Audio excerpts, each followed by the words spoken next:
College Education 8 Quarter 2 Learning Competency 6B na ipaliliwanag ng mga tugon ng pamilya sa mga pangangailangang pisyolohikal gaya ng pagtatanim, pagbuburo at iba pang kaugnay na gawain bilang pinagkukunan ng pagkain ay paraan upang matugunan ang kanilang pangangailangan gamit ang kakayahan at taglay na resources. Ngayong araw ay ipagpapatuloy natin ang ating pag-aaral tungkol sa mga pangangailangang pisyolohikal. Lalo na, pag-uusapan natin ang iba't ibang paraan kung paano nakatutugon ang pamilya sa suliranin ng pagkain. Makikita natin sa mga simpleng gawain, malaki ang nagiging epekto nito para sa pamilya at para rin sa kalikasan. Mga mag-aaral, nakita natin sa ating nagdaang aralin ang mga problema sa pagkain sa maraming pamilyang Pilipino. Kaya mahalaga na malaman natin kung paano tumutugon ang pamilya sa ganitong suliranin, mula sa pagtatanim ng gulay hanggang sa pakikipagtulungan sa komunidad. Sa mga susunod na slides, makakakita kayo ng iba't ibang sitwasyon ng mga pamilya.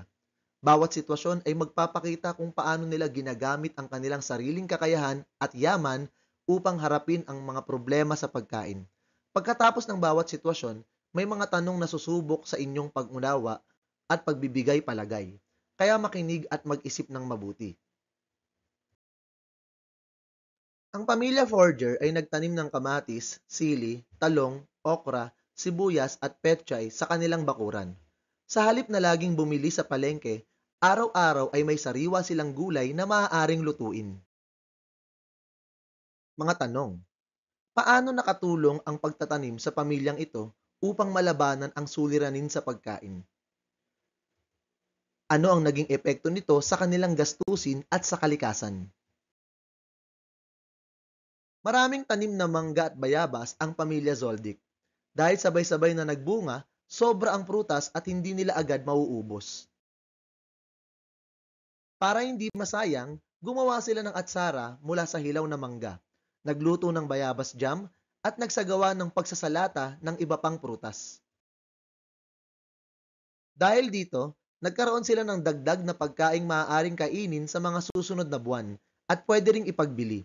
At higit sa lahat, naiwasan nila ang food waste. Mga tanong: paano nakatulong ang pagbuburo, paggawa ng jam at pagsasalata sa pamilya upang labanan ang suliranin sa pagkain?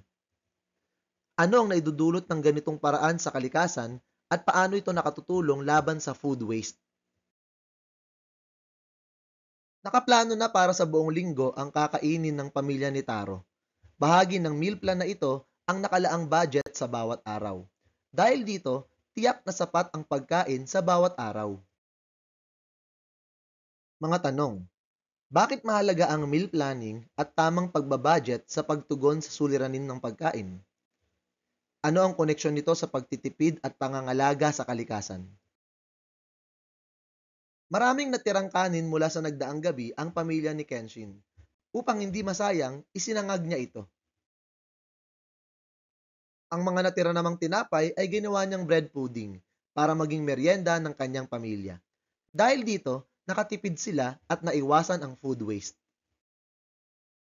Mga tanong: paano nakatulong ang pagiging masinop ni Kenshin at ng kanyang pamilya sa kanilang pang-araw-araw na pagkain?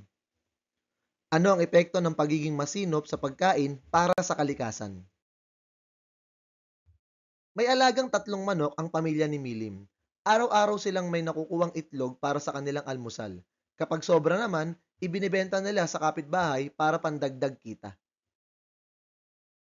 Dahil dito, may sariling supply sila ng protina at hindi na laging bumibili sa palengke. At higit sa lahat, naiiwasan nilang magkulang sa pagkain. Mga tanong: paano nakatulong ang pag-aalaga ng manok sa pamilya ni Milim sa pagtugon sa kanilang pangangailangang pisyolohikal? Ano ang benepisyo nito sa kalikasan?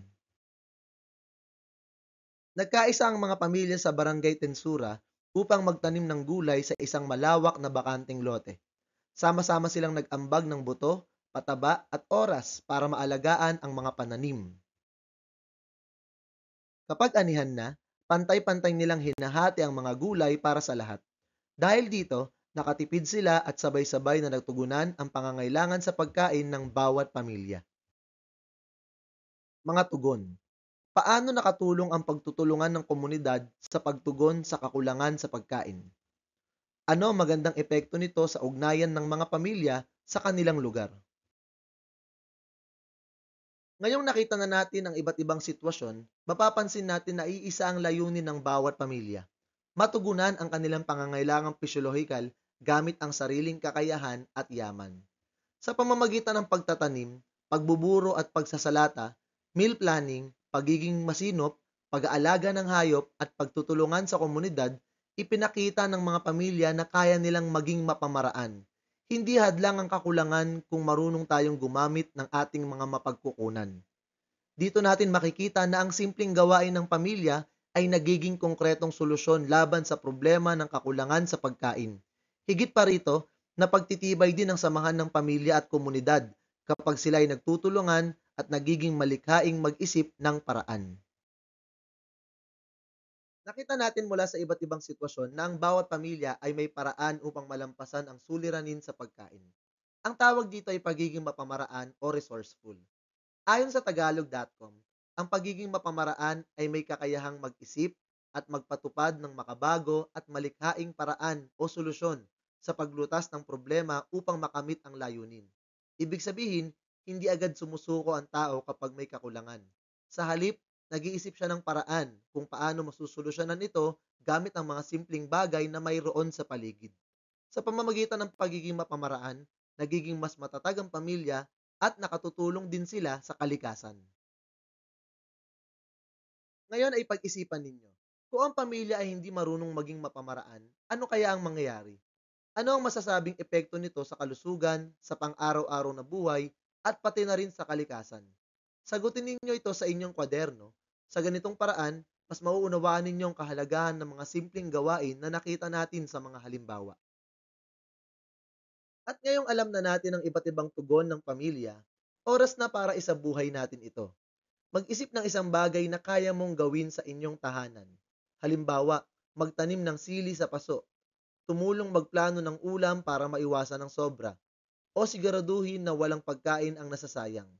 Isulat ninyo ito at subukan ninyong gawin kasama ang pamilya ngayong linggo. Ang maliit na hakbang ay nagdadala ng malaking pagbabago. At hanggang dyan lamang po nagtatapos ang ating aralin para sa araw na ito. Sana po ay may natutuhan kayo. Salamat po sa panonood at pakikinig. Paalam!